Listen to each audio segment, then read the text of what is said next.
Él dice que la ama, pero la maltrata. Ella hace ejercicio todos los días para cuidar su salud, pero no pone cuchillo en su garganta a la hora de llevar una dieta alimenticia.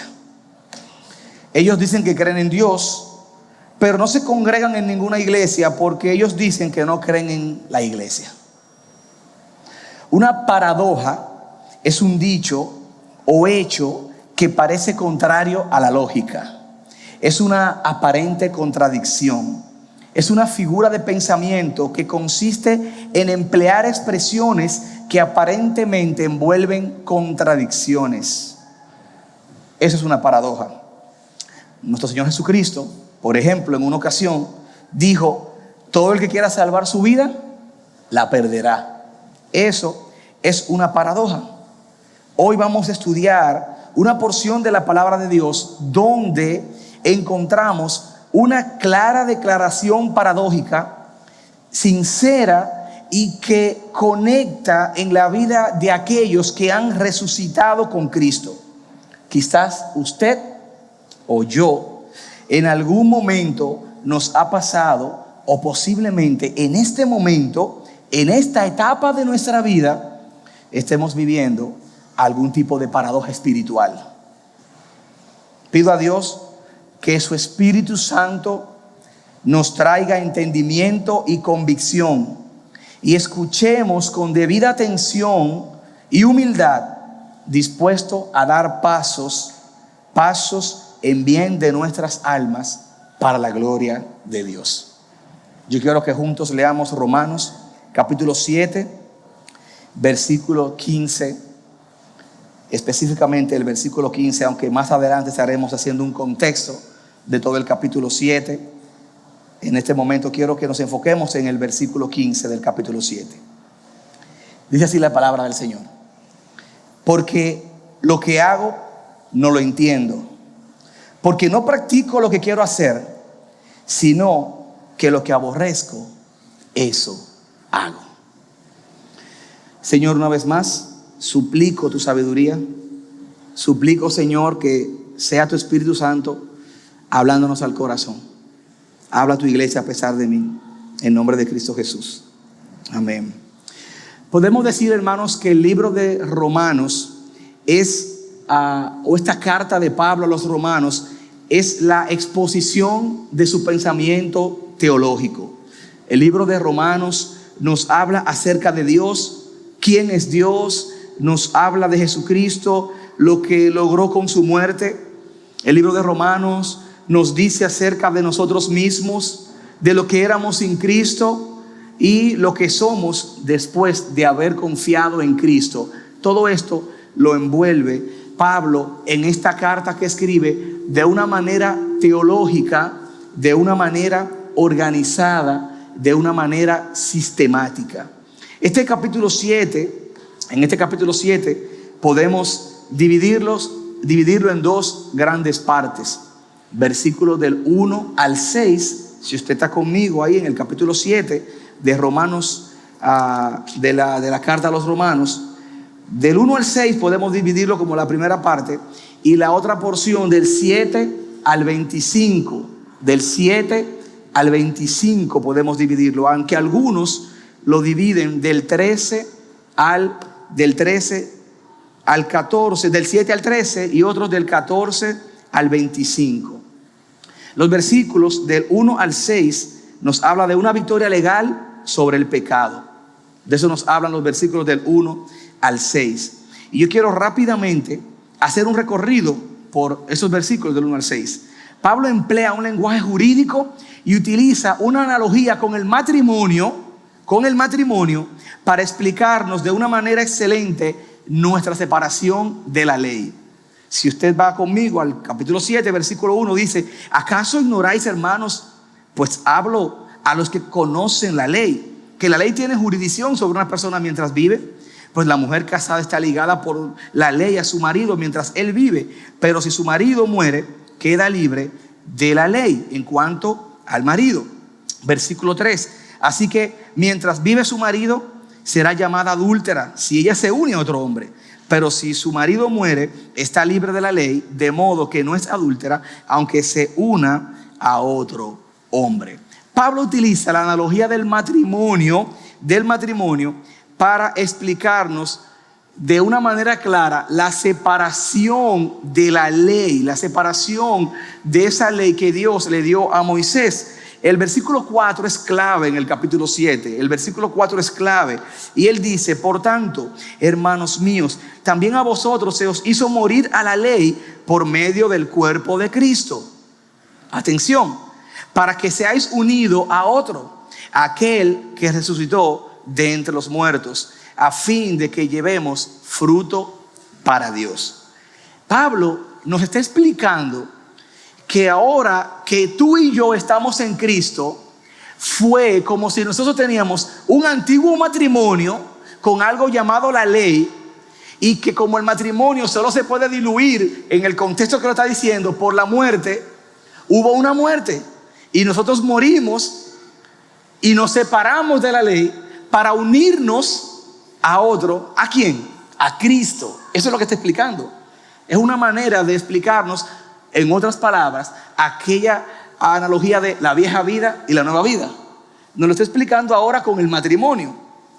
Versículo 4, como les decía, es un versículo clave. Cristo vino a cumplir la ley. Él era la ley, Cristo mismo era la ley. Antes vivíamos enraizados en cumplir esa ley, esos mandamientos, pero solamente de boca. Como bien dice el apóstol Pablo, él utiliza la palabra: cumplíamos la ley, pero como letra muerta. ¿Cuántos de nosotros no creíamos que íbamos a ser salvos por cumplir los mandamientos de Dios? Por cumplir a veces, y hacíamos discursos teóricos. Yo leo la Biblia, yo me sé los mandamientos, pero eso simplemente estamos enraizados en un antiguo matrimonio con esa ley, con esa letra muerta. El apóstol Pablo nos está diciendo ahora: hey, hubo una muerte. Y el matrimonio, una mujer, si su marido muere, sí está libre para casarse otra vez. Pero en este caso, él nos presenta un nuevo matrimonio, una nueva unión. ¿Con quién? Con Cristo. Leo otra vez el versículo 4. Vaya conmigo. Capítulo 7, versículo 4. Por tanto, hermanos míos, también a vosotros se os hizo morir a la ley por medio de ¿quién? Del cuerpo de Cristo, para que seáis unidos a otro, a aquel que resucitó de entre los muertos. ¿Quién fue que hizo eso? Cristo. Usted murió a esa ley para unirse a aquel que fue y que resucitó de entre los muertos, a Cristo. Y él dice: ¿para qué? Para que lleves fruto para Dios. En el versículo 5, Pablo nos dice cuál era el resultado de aquella primera unión. Bueno, no sé cuántos aquí han vivido tristemente lo que es una separación, pero Pablo en el versículo 5 nos dice: ¿cómo era tu vida en aquel matrimonio, en aquella unión?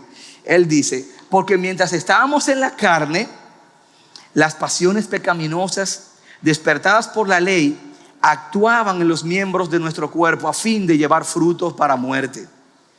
Y él nos explica entonces la importancia del cumplimiento del espíritu de la ley, y no simplemente de decir que yo guardo mandamientos, como muchas personas a veces profesan. Pero ahora en esta nueva unión, versículo 6, fuimos liberados de la ley porque morimos a ella y ya no estamos presos de su poder. Ahora podemos servir a Dios no según el antiguo modo, que consistía en obedecer la letra de la ley, sino en un nuevo, el vivir en el Espíritu. Gloria al Señor por eso. Porque en la medida que venimos a Cristo, vamos comprendiendo la realidad de la vida espiritual. No es sencillamente yo dar discursos tradicionales. No es sencillamente yo decir: yo voy todos los domingos a la iglesia. Eso pudiese ser la letra muerta. No es sencillamente decir: porque yo me he leído la Biblia no sé cuántas veces. Sí, pero si no hay una coherencia espiritual en nosotros, posiblemente estamos hablando de una letra muerta. Posiblemente estamos hablando de un antiguo matrimonio. Posiblemente no hemos conocido verdaderamente lo que es vivir la ley en el Espíritu. Cuando venimos a Cristo, viene el Espíritu Santo a nuestros corazones y realmente hay una transformación. Hay un antes y un después. El versículo 7 al versículo 25, sigo avanzando para que entendamos el contexto. antes de enfocarnos en el versículo de estudio, se nos presentan dos tipos de victoria. Una victoria real sobre el pecado. Vamos a dividirlo en dos partes, del versículo 7 al 13 y del 14 al 25. Versículo del 7 al 13 podemos ver una excelencia de la ley, porque muchos dirán, bueno, pero entonces yo no necesito, ahora que estoy en Cristo, yo no tengo por qué guardar esos mandamientos. No, dice el comentario bíblico de Matthew Henry, la ley es santa, el mandamiento es santo, justo y bueno. Las leyes reflejan la calidad y el carácter del legislador.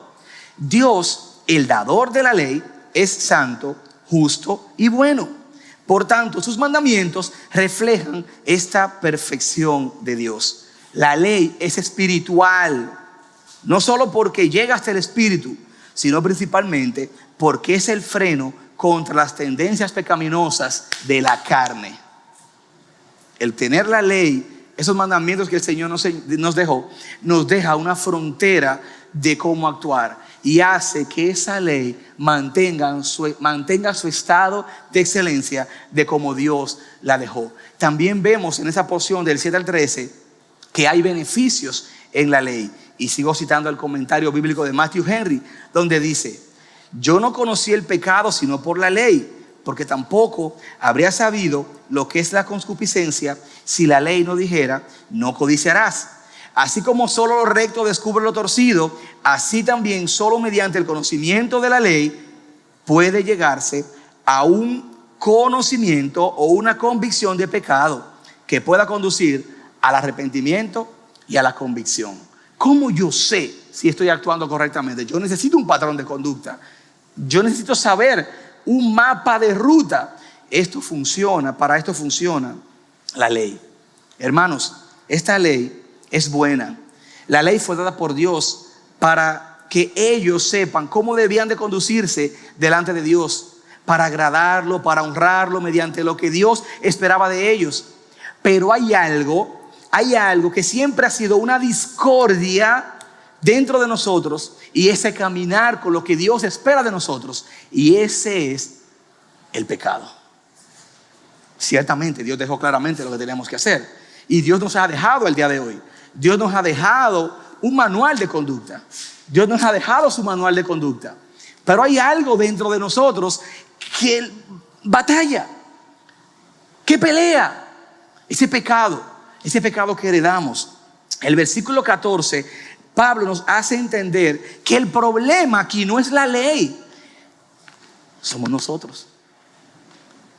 El problema no es saber lo que Dios espera de nosotros. El problema aquí es saber cómo yo estoy actuando en torno a lo que Dios espera de mí. Ese es el gran problema. Pudiésemos nosotros decir, es que yo no sé. Vamos al manual. Es que yo no sé lo que Dios quiere de mí. Vamos al manual. Entonces tengo el manual, pero muchas veces mi vida compite con lo que dice el manual. Entonces ahí radica algo. La ley es buena, la ley es perfecta. El problema está dentro de mí, es el pecado. Ahí está la paradoja. Ahí está la aparente contradicción. Versículo 14. Porque sabemos que la ley es espiritual, pero yo soy carnal, vendido a la esclavitud del pecado. Hermanos, nosotros nacimos pecadores y no podemos dejar de recordar que nosotros nacimos con un problema llamado pecado, que todo lo que nosotros hacemos, lo que nosotros pensamos, está inducido por una mente caída. Aún nuestros pensamientos más nobles, aún los pensamientos más bonitos, más buenos que usted pueda tener, están acompañados por una naturaleza caída. Nosotros tenemos una realidad distorsionada por el pecado. Tenemos esa realidad. Nosotros buscamos culpables para quitarnos la culpa. Y hemos evolucionado en la lucha a tal nivel que hemos racionalizado tanto la manera de justificarnos delante de Dios, que nombramos nuestras acciones y nuestras actitudes pecaminosas con términos razonablemente humanos. Es que él es un niño, son cosas de muchacho. Lo que pasa es que yo estoy luchando, pero que yo tengo déficit de atención. Entonces le ponemos nombre bonitos para justificar ciertas acciones en nosotros. Tú lo ves así, lo que pasa es que él está pasando por un problema familiar muy fuerte. Hay que darle un chance con esas acciones que él está cometiendo, o ella. Es como el ser humano ha querido entonces, así como Pablo organizó el pensamiento, su pensamiento teológico en la carta a los romanos, nosotros estamos hoy hemos organizado históricamente una justificación ante Dios y los hombres ante el problema real llamado pecado. Tenemos que aprender a llamar las cosas como Dios las llama. Tenemos que aprender a ver la vida como Dios la ve. Muchos dicen, los que hablan poco, esos pecan menos que los que son más eufóricos. Otros dicen, los sanguíneos son más pecadores que los flemáticos. No, hermanos, todos tenemos la misma necesidad de perdón, porque todos nacimos con el mismo problema que se llama pecado. Y todos tenemos esa información. Dios trabaja con nosotros, dándonos oportunidades y circunstancias que van y vienen, y nosotros buscamos cómo señalar la maldad en otros, pero no siempre somos capaces de ver hacia adentro, y ser sinceros, porque las más grandes luchas se dan con nuestro enemigo interior, con ese hombre interior. Yo soy mi principal problema. Yo soy mi más grande lucha en mi corazón. Yo soy mi principal batalla y mi peor batalla. Ese soy yo. Eso es lo que la palabra del Señor me enseña. Ese eres tú, mi hermano. Por nuestra naturaleza caída, ese soy yo. Y yo necesito del único que me puede librar, que se llama Jesucristo. Podemos buscarle solución a nuestro problema del pecado en todo entorno humano. Podemos maquillarlo y ponerle nombre como usted quiera, pero se llama pecado. Y el único que me puede librar de él se llama Jesucristo. Porque sabemos que la ley es espiritual, dice Pablo en el 14. Pero yo soy carnal, vendido a la esclavitud del pecado. Y así vivimos esas paradojas. Amamos a Dios, pero muchas veces me resisto a cumplir sus ordenanzas. Leemos la Biblia, pero a veces nos resistimos a rendirnos por completo y guardamos a un ladito nuestras propias agendas. Yo tengo que hacer tal cosa, la Biblia lo enseña claramente, lo he escuchado predicado, tengo cierto entendimiento sobre eso, muchas veces tengo entendimiento abiertamente sobre eso. Pero lo que pasa es que yo tengo unos planes, porque mi futuro, porque mis hijos, porque yo pienso en la vida que tengo aquí presente, en el aquí y ahora. Entonces es una paradoja, es una contradicción o una aparente contradicción. Decimos que nos rendimos a Dios, pero desde que vemos que Dios se tarda, nosotros resolvemos.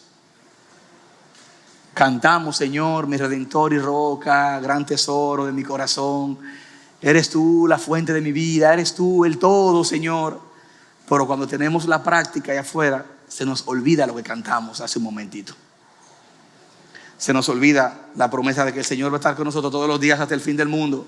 Y que aunque nuestra fe y aunque pasemos por el valle de la sombra de la muerte, se nos olvida de que Dios nos sostendrá. Esa es una paradoja. Y es ahí donde Pablo nos abre su corazón. Y es ahí donde Pablo nos hace conectar con su vida. Y llegamos al versículo de estudio del día de hoy, que es el versículo 15. Capítulo 7, versículo 15. Pablo nos da un ejemplo de sensibilidad y nos muestra sus grietas al dejarnos entender que él también, como hombre, lucha. ¿Te sientes tú identificado con Pablo? Yo sí. Y al estudiar esta porción, aún más. Y pude encontrar mucha gracia y mucha misericordia de Dios al leer una y otra vez este capítulo 7 de Romanos. Versículo 15. Vamos a leerlo todos juntos nuevamente. Es el versículo en estudio del día de hoy. Porque lo que hago no lo entiendo. Porque no practico lo que quiero hacer, sino lo que aborrezco, eso hago. Porque lo que hago no lo entiendo. Es la primera paradoja que vamos a ver. Es la incomprensión de lo que hago. Así le hemos titulado a esa primera paradoja. La incomprensión de lo que hago. Él dice, porque lo que hago no lo entiendo. Muchas veces somos muy confiados y creemos que todos nuestros movimientos están fríamente calculados, como el personaje aquel. Y a medida que los años pasan, nos volvemos más tercos muchas veces. Ya mi papá y mi mamá no sabían tanto como antes. Ya la seguridad de la juventud y el ser adulto se apodera de nosotros y sencillamente actuamos, sencillamente hacemos. Solo vivimos, buscamos a nuestra manera, como dice la canción, a mi manera. Y en el proceso, hermanos, hacemos daño. En el proceso muchas veces deshonramos a Dios. En el proceso muchas veces aplastamos a otros. Y toda esta teología que conocemos y todos los sermones que hemos escuchado se cae. Y sencillamente dejamos en evidencia de que solamente tenemos información en la cabeza, pero esa información no está afectando nuestro corazón. Muchas veces tenemos información en la cabeza, pero por nuestras acciones podemos llegar a esa conclusión. Muchas veces estamos sinceramente engañados, haciendo y creyendo que entendemos lo que estamos haciendo. Querer actuar en favor de Dios, pero ignorando lo importante de los detalles en los procesos, puede arruinar y ensuciar la más noble obra en favor del reino o de una persona. Querer actuar a favor de Dios, pero ignorando los detalles importantes del proceso, puede empañar esa acción. Pablo no entendía todo lo que estaba haciendo y tiene la humildad de decir en esta primera parte del versículo 15, porque lo que hago no lo entiendo. Muchas veces, igual nosotros, ignoramos la magnitud de nuestras acciones. Hacemos cosas que estamos actuando netamente como ignorantes. Dejamos de un lado lo que piensa Dios, lo que dice la Biblia, lo que opinan nuestros pastores y líderes, lo que opinan nuestros padres, familiares y seres queridos, porque sencillamente estamos actuando de manera ignorante. El apóstol mismo dijo, lo que hago no lo entiendo. Hay detalles que hacen la diferencia. Y hay un pasaje en Cantares 2:15 que dice, las zorras pequeñas arruinan la viña. Las zorras pequeñas arruinan la viña. Muchas veces actuamos de manera que ni nosotros mismos nos conocemos. Vamos a ser sinceros. Ni nosotros mismos nos conocemos. Y vamos dejando detalles pasar. Detalles que al final son importantes y que después van a ser difíciles o imposibles de arreglar. Son pequeñas zorras que dañan nuestras vidas y que dañan nuestra relación con Dios. Y a veces miramos atrás y vemos nuestra vida llena de agujeros, llena de grietas, y decimos, ¿cómo llegamos hasta aquí? Dejando pasar detalles porque creíamos que sabíamos lo que estábamos haciendo. Zorras pequeñas que llenan nuestras vidas de grietas, que llenan nuestras vidas de agujeros. Me ha tocado a mí mismo vivir esto. Le estoy contando y hablando de esto, no porque sea ajeno a eso. Me ha tocado a mí mismo vivirlo. Y he visto buenas personas también tomar malas decisiones muy seguros. Pero son decisiones incorrectas, pero estamos muy seguros de lo que estamos haciendo. Y escuchar y ver personas contestar la pregunta, ¿tú estás consciente de lo que estás haciendo? Y escuchar la respuesta muy fría, sí, claro. Decisiones equivocadas, decisiones abiertamente erradas, decisiones abiertamente incorrectas. Y a veces en la sabiduría humana uno decir, sí, yo estoy muy convencido de lo que estoy haciendo. Hay momentos, hermanos, en que necesitamos el escarmiento que viene como resultado de la obstinación. Y es ahí donde muchas veces decimos entonces, ¿y qué yo hice? ¿Y cómo yo llegué hasta aquí? Y miramos atrás y nos preguntamos, ¿y qué yo hice? Pablo dice, porque lo que hago no lo entiendo. Versículo 15, la primera parte. No lo entiendo. Y actuamos así por dos razones. O por ignorancia o por orgullo. O por ignorancia o por orgullo.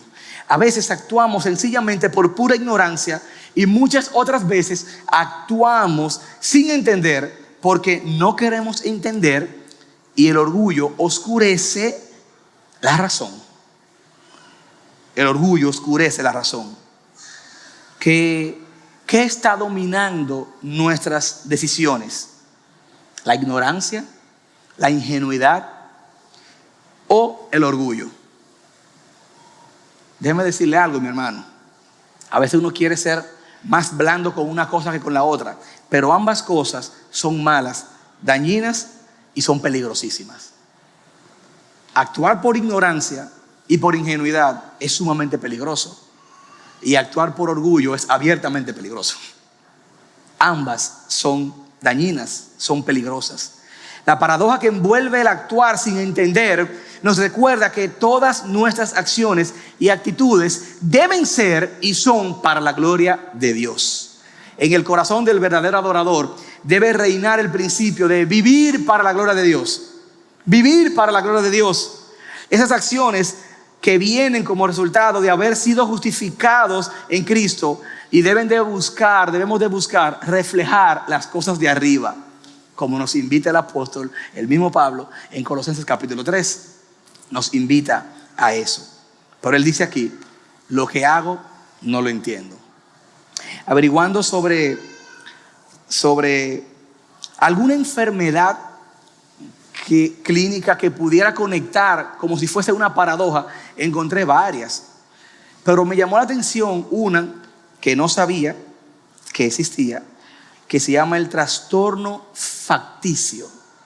El trastorno facticio es un trastorno psiquiátrico, y facticio significa que no es natural, sino que se elabora artificialmente. Y esto es que una persona, por alguna razón, se hace el enfermo, no para lucrarse, no para buscar vacaciones, no para buscar un beneficio personal, sino que la misma persona se mete en un papel de que él está enfermo y de que tiene cierta enfermedad. Y esto es real, y hay muchos casos que se pueden ver sobre esto, de personas que tienen trastorno facticio, donde ellos dicen: no, yo tengo tal cosa, yo sufro de esto, y ellos indagan y leen, y ellos se medican.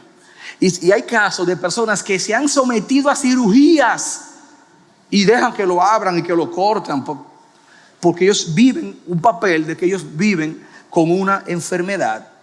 Es un cuadro muy complicado esta enfermedad, porque ha habido casos de personas que se documentan, estudian la sintomatología para ellos poder hablar con los doctores y con otras personas y explicarles qué es lo que ellos tienen. Esto es una realidad. Pero lo interesante del trastorno facticio, que me lleva a ver esto como con la lucha que Pablo nos presenta en el capítulo 7, es que estas personas posiblemente no entiendan las razones o no reconozcan esto como un problema. Y pagar el precio de someterse a todo esto, hacer sufrir a sus familiares, muchos desenlaces a veces trágicos que producen este tipo de trastornos, por sencillamente no entender o no reconocer que estamos padeciendo un mal. Nosotros como cristianos, como hijos de Dios, muchas veces estamos padeciendo un gran mal, y por ignorancia o por orgullo le damos un giro espiritual al trastorno facticio y nos medicamos y hacemos sí, no, yo estoy bien y todo está bien, no, yo vivo una enfermedad. No reconocemos por ignorancia o por orgullo esta necesidad. Hermano, yo no sé si usted va conmigo en esto, pero yo meditando en esto me llevo a muchos pensamientos y a muchas evaluaciones internas, porque a veces estamos viviendo una crisis de paradoja espiritual en nuestra vida, y nosotros somos actores y actrices en el lenguaje espiritual, porque todo está bien, todo aparentemente está bien, pero nuestra vida está muriendo. Nosotros estamos muriendo espiritualmente muchas veces, y venimos a la iglesia y sí, aquí en carátula, por fuera todo se ve muy bien, pero por dentro estamos huecos. Estamos vacíos. Pablo tiene la humildad, siendo Pablo, decir, porque lo que hago no lo entiendo. Y aquí nos presenta la segunda paradoja, que es entonces la contradicción de lo que hago. Porque él dice, porque no practico lo que quiero hacer, sino lo que aborrezco, eso hago. No practico lo que quiero hacer, sino lo que aborrezco, eso hago. Entonces ya no estamos hablando de esta primera paradoja, que es la incomprensión de lo que hago. Fue lo primero que vimos. Sino que estamos viendo ahora la contradicción de mis acciones, la contradicción de lo que hago. Porque no practico lo que quiero hacer, sino lo que aborrezco, eso hago. Todo hijo de Dios va a detestar lo que Dios detesta. Y en esa lucha hasta sentirá carga emocional fuerte al saber que sus acciones chocan, contradicen lo que Dios espera que nosotros hagamos y actuemos. Muchas veces el querer está en nosotros y el hacer, y estos dos, el querer y el hacer, no se ponen de acuerdo, no son amiguitos muchas veces. Chocan. Yo quiero hacer, pero no lo hago. Yo sé que tengo, pero no doy el paso. Eso es lo que dice Pablo aquí. Muchas veces el querer y el hacer no se ponen de acuerdo. Y los hijos de Dios buscamos hacer lo que Dios espera de nosotros en torno a su voluntad. Y uno busca intencionalmente hacerla. Pero aquí vemos a alguien, y nosotros también muchas veces, que lucha no solamente porque no está haciendo, sino porque está haciendo lo que odia. Es algo que uno dice, ¿cómo así? O sea, él está diciendo que él está haciendo lo que él aborrece, pero él no quiere hacerlo. No. Recientemente el pastor Otto dijo en uno de los sermones aquí mismo, ya estando acá, que necesitamos más voluntad que deseo de hacer. Porque a veces uno se queda y si yo le preguntara, yo sé que todos nosotros dijimos, sí, hay cosas que yo quisiera hacer, sí, para este nuevo año hay cosas que quiero hacer. Y tenemos ese espíritu alto de hacer, pero no tenemos voluntad, porque nos quedamos solamente en el deseo. Hermanos, necesitamos más voluntad que deseo. Más voluntad que deseo. Ya como adultos necesitamos decir, se acabó, vamos a tomar decisiones, vamos a dejar a un lado ciertas cosas. Aquí Pablo nos habla como de un doble yo, que hace o que se debate en su interior. Es como esa imagen en los muñequitos en las películas de ese angelito y el diablito. ¿Se acuerdan? Dale, no lo haga, espérate, sí, no tú te vas a llevar de aquel, no, mira, cuidado. Pablo está hablando como con un doble yo. Realmente dice este versículo en otra versión de la Biblia, Romanos 7:15, realmente no me entiendo a mí mismo, dice otra versión, porque quiero hacer lo que es correcto, pero no lo hago. En cambio, hago lo que odio. Eso dice otra versión.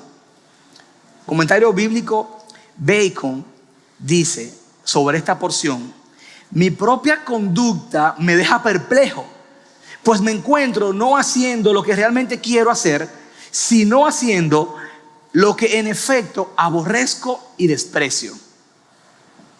Y hay un poeta romano de siglos pasados, Publio Ovidio, que escribió una hermosa porción que dice: mi razón me persuade y mi pasión también. Veo lo correcto y enseguida lo apruebo. Odio lo malo y tras lo malo marcho.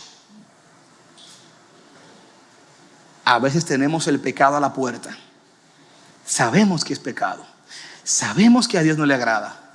Sabemos que no debemos de hacerlo. Y en vez de odiarlo, decimos, vamos a hacerlo. Y lo hacemos. Esa es una paradoja. Porque si decimos amar a Dios, tenemos que amar lo que Dios ama y odiar lo que Dios odia. Romanos 7:15, porque no practico lo que quiero hacer, sino lo que aborrezco, esto hago. El Señor mismo es que nos manda a hacer su voluntad. Es Dios que nos manda a hacer su voluntad, a vivir su voluntad, a conocer su voluntad. El Salmo 143, versículo 10 dice: enséñame a hacer tu voluntad, porque tú eres mi Dios. Tu buen espíritu me guía a tierra firme. El salmista hizo esta petición. El Salmo 40, versículo 8 dice: me deleito en hacer tu voluntad, Dios mío. Tu ley está dentro de mi corazón. Marcos 3:35 dice: porque cualquiera que hace la voluntad de Dios, ese es mi hermano y mi hermana y mi madre, dijo el Señor Jesucristo. Entonces Dios nos manda a conocer, a hacer y a vivir su voluntad. Y si somos hijos de Dios, tenemos que buscar, conocer, hacer y vivir su voluntad. Pero tenemos esa paradoja espiritual en nuestra vida, donde a veces conocemos su voluntad, pero no la hacemos. Donde a veces tenemos la oportunidad de agradar a Dios, pero no lo agradamos. El Señor quiere que hagamos su voluntad. El Señor quiere que la vivamos y que nos deleitemos en ella, porque esa voluntad es buena, es agradable y es perfecta, dice la Biblia. Hermanos, y al luchar con esto y al ceder tanto en lo que a Dios no le agrada, estamos provocando la ira de Dios, y eso me provoca a mí mucho temor. Estamos provocando la ira de Dios. Es como cuando uno está criando o fue hijo y uno actúa contrario a lo que el padre te pide que haga, y el papá le dice: no me tientes, tú me conoces. Cuando actuamos así, estamos provocando eso en Dios. Estamos provocando su ira. Estamos provocando la ira de Dios. Romanos 2:5 dice: mas por causa de tu terquedad y de tu corazón no arrepentido, estás acumulando ira para ti en el día de la ira y de la revelación del justo juicio de Dios, el cual pagará a cada uno conforme a sus obras. Cuidado, mis hermanos. Cuidado con lo que estemos haciendo. Cuidado, Roger. Ten cuidado con lo que estás haciendo. No provoquemos la ira de Dios. No nos burlemos de Dios. No nos burlemos de Dios. Gálatas 6:7. No se dejen engañar. De Dios nadie se burla. Pues todo lo que el hombre siembra, esto también segará. Hermanos, cuidado. No nos burlemos de Dios. La paradoja de la obediencia a Dios. Número 1. La incomprensión de lo que hago, porque lo que hago no lo entiendo. Número 2, la contradicción de lo que hago, porque no practico lo que quiero hacer, sino lo que aborrezco, eso hago. Yo quiero terminar con algunas aplicaciones. Y vamos a terminar orando después que veamos estas aplicaciones. Y si usted entiende que está envuelto en algunas paradojas espirituales en su vida, si usted está convencido, o si usted cree pero no quiere ceder por ignorancia o por orgullo, vamos a orar al final y pídale al Señor la humildad para ceder ante esos deseos pecaminosos que uno tiene, que sabe que a Dios no le agrada. Al final vamos a orar por eso, hermanos. Pero antes de terminar, yo quiero que meditemos en algunas aplicaciones, y una es que busquemos practicar aquellas cosas que Dios espera de nosotros. Si usted sabe conscientemente que Dios espera algo de usted, oiga, mi hermano, hagamos todo el esfuerzo para hacerlo. Seamos intencionales en hacerlo. Un día va a caer, pero vuelva y levántase y hágalo en el nombre de Jesús. Si usted sabe que Dios espera que usted se congregue, si usted sabe de que Dios espera que usted sirva, que dé más tiempo, si usted sabe que Dios quiere que usted ore más, que lea más su Biblia, en el nombre de Jesús, hermanos, tomemos la decisión y hagámoslo. Hagámoslo. Ay, que yo no lo siento. Ay, que aquel. Ay, que mira. No. El problema no está afuera. ¿Dónde está el problema? Aquí. Reconozcamos eso y levantémonos en el amor de Cristo. Busquemos practicar aquellas cosas que Dios espera de nosotros. Seamos diligentes e intencionales en buscar agradar a Dios diariamente en todo. Óigame, hermano, diariamente en todo. Aunque parezcan esas cosas que nadie lo está viendo, Dios lo está viendo. Aunque parezcan esas cosas que ahí no hay nadie que le va a señalar nada, Dios lo está mirando. Hermanos, diariamente, en todo, seamos intencionales y diligentes en buscar agradar a Dios. Con lo que chateo, con lo que miro, con lo que hablo, con lo que pienso. Ese doble yo que todos tenemos, háblese usted mismo. Hey, ¿qué pasa? ¿Qué pasa? Esa no es la ruta. Sea intencional en cultivar un hombre interior fuerte, un espíritu fuerte y sólido, comiendo la palabra, doblando nuestras rodillas delante del Señor. Fortalezcamos nuestro espíritu y luchemos en esta batalla. Seamos diligentes, intencionales también en practicar todo lo que Dios quiere que practiquemos en pos de darle gloria a Él. Hermanos, hermanas, no seamos obstinados en provocar la ira de Dios. No juegue con eso. No juegue con eso, hermano y hermana. No seamos obstinados. Dios me perdona. Bueno, yo lo hice un día y no pasó nada. No seamos obstinados. No engañemos. No juguemos como que Dios es una marioneta, como que Dios es un Nintendo, y Él hace lo que yo quiera y yo tengo el control en la mano. No juguemos a eso, jóvenes. No juguemos a eso. No seamos obstinados en provocar la ira de Dios. Todo lo que actuemos, todo lo que sembremos, vamos a cegar eso mismo.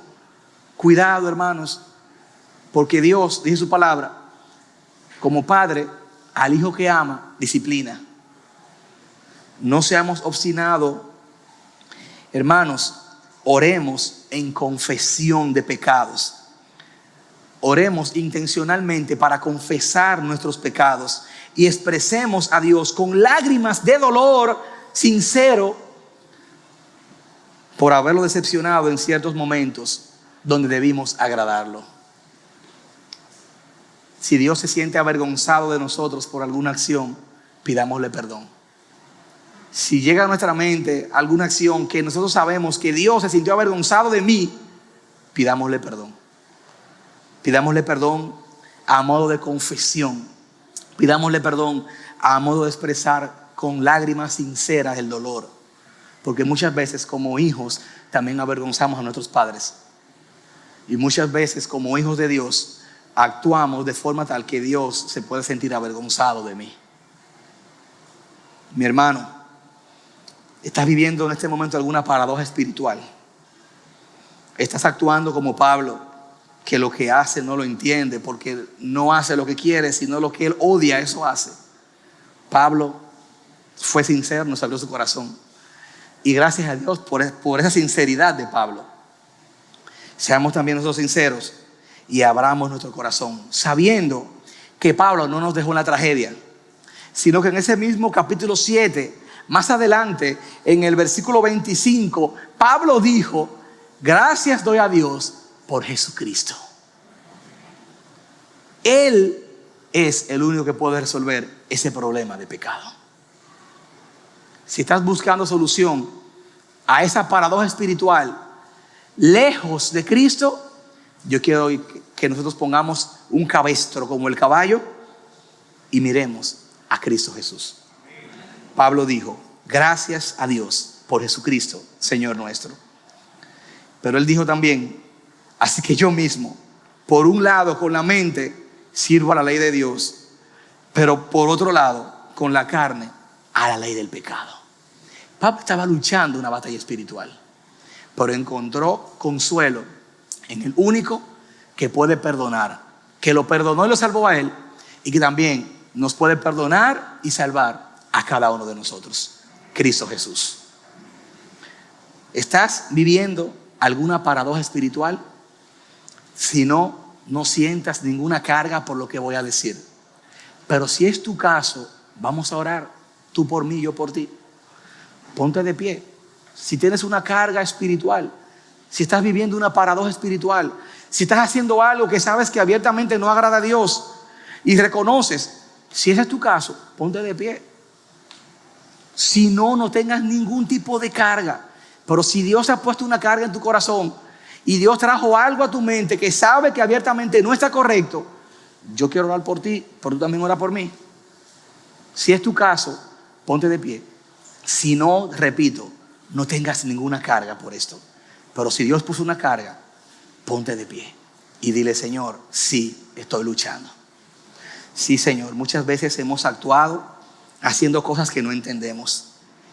Sí, Señor, muchas veces hemos actuado, y esta misma semana lo hicimos, Padre. Hicimos cosas que a ti no te agradaban y lo sabíamos, Señor. Perdónanos, Señor. Perdónanos por nuestros pecados. Ayúdanos a ser más santos. Ayúdanos a vivir vida de santidad delante de ti. Padre, a veces, sinceramente, Señor, no entendemos por qué hacemos ciertas cosas que a ti no te agradan. Y mira a mis hermanos, aquellos que tienen una carga sincera en su corazón, por también lidiar con estas paradojas espirituales. Señor, ellos que se ponen de pie, yo los puedo entender, pero mejor que yo, tú los puedes entender. El mismo Cristo, a punto de cumplir sus propósitos, mi hermano, de morir en la cruz, oró al Señor diciendo: Señor, si es posible, pasa de mí esta copa. Se vio tentado a no hacer esa voluntad del Señor, esa voluntad del Padre. Nosotros aquí estamos, Señor. Mira a esos hombres y mujeres, jóvenes, adultos, que están públicamente reconociendo que están llevando una carga espiritual, que están lidiando y luchando con esa paradoja espiritual. Señor, ten misericordia de nosotros. Te lo clamamos, Señor. Te lo imploramos, Señor, públicamente. Que tengamos más vergüenza en saber que estamos actuando incorrectamente, en que otro vea que yo estoy luchando para agradarte a ti. Mayor vergüenza debe de darnos el pensar que estamos deshonrando a ti, Señor, de que otro piense lo que quiera pensar de mí. Y sí, Señor, estamos luchando. Aquí estamos. Por igual que Pablo, mi hermano y mi hermana, encontramos consuelo en Cristo Jesús. Señor, permítenos a cada uno de nosotros que se han puesto de pie expresando esa lucha, volcar su voluntad a Cristo, volcar su oración a Cristo y querer agradar la voluntad tuya día a día, momento a momento. Padre, te necesitamos, Señor. Mira este momento simbólico como una oración de confesión, donde te estamos diciendo: perdónanos, Señor, perdónanos, Señor, perdónanos, Señor. Queremos agradarte a ti y queremos dejar a un lado aquellas cosas que a ti no te agradan. Con dolor, pero con humildad y a la vez con gozo, te decimos: te necesitamos, Señor. Te necesitamos, Señor. Gracias por tu palabra. Gracias porque hoy nos has traído consuelo y convicción. Síguenos fortaleciendo como iglesia. Podemos estar en un nuevo local, pero si nuestros corazones siguen siendo iguales, no hemos crecido. El crecimiento, iglesia, debemos medirlo en la medida que nuestros corazones caminan más lejos del pecado y más cerca de Dios. Gracias, Señor. Tuya es la gloria. En nombre de Cristo Jesús. Amén. Que el Señor les bendiga, amada iglesia.